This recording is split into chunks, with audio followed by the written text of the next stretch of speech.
मित्रों, श्री नामदेव जी महाराष्ट्र के एक सुप्रसिद्ध संत थे। वे विट्ठल भगवान के बहुत बड़े भगत हुए हैं। उनका ध्यान सदा विट्ठल भगवान के दर्शन, भजन और कीर्तन में ही लगा रहता था। सांसारिक कार्यों में उनका जरा भी मन नहीं लगता था। वे एकादशी व्रत के प्रति पूर्ण निष्ठावान थे। वे उस दिन जल भी नहीं पीते थे। एकादशी की संपूर्ण रात्रि को हरिनाम संकीर्तन करते थे। एकादशी को वे न अन्न खाते और न किसी को खिलाते।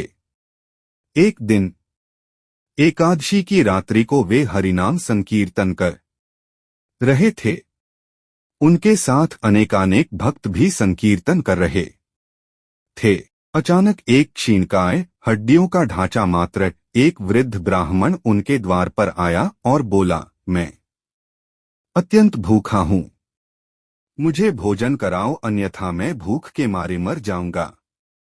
श्री नामदेव जी बोले, मैं एकादशी को न अन्न खाता हूं और न अन्न किसी और को खिलाता हूं। आथ ब्राह्मण देवता प्रातःकाल सूर्योदय का इंतजार करो।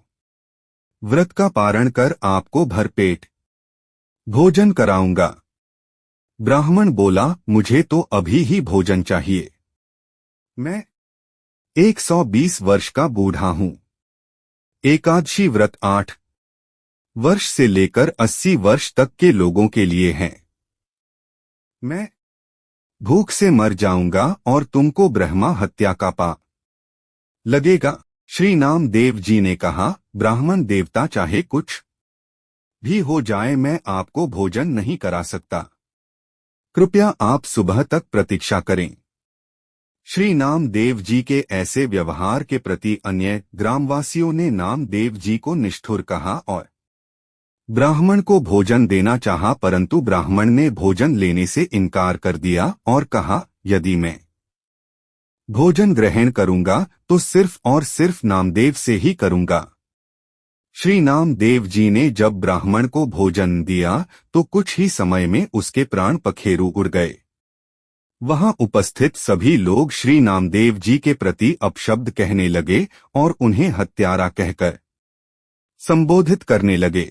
श्री नामदेव जी कुछ न बोले, पूर्ववत विट्ठल भगवान के भजन और कीर्तन में ही लगे रहे तथा एक पल के लिए उठे और मृतक शरीर को ढककर रख दिया व मृत देह के समक्ष नाम संकीर्तन करते रहे। प्रातःकाल श्री नामदेव जी ने व्रत पारण किया और एक चिता बनवाई। स्वयं उस ब्राह्मण के पार्थिव शरीर को अपनी गोद में लेकर चिता पर बैठ गए। चिता को प्रज्वलित किया गया। जब आग की लपटें श्री नामदेव जी तक पहुंचने ही वाली थी तो अचानक वह ब्राह्मण उठा और श्री नामदेव जी को उठाकर चिता से बाहर कूद पड़ा। जब तक नामदेव जी कुछ समझ पाते वह बूढ़ा अंतर्धान हो गया। स्वयं विट्ठल भगवान ही उनकी परीक्षा लेने आए थे। इस घटना को देखकर सब आश्चर्यचकित हो गए और श्री नामदेव जी की जय जयकार करने लगे। धन्य हैं श्री नामदेव जी। चित्त में प्रज्ञा का प्रकाश, ज्ञान का दीपक जले, तभी ठाकुर जी का निराकार स्वरूप दिखाई देता है। भागवत श्रवण से चित्त रूपी दीपक जलाने का प्रयास मानव को करना चाहिए।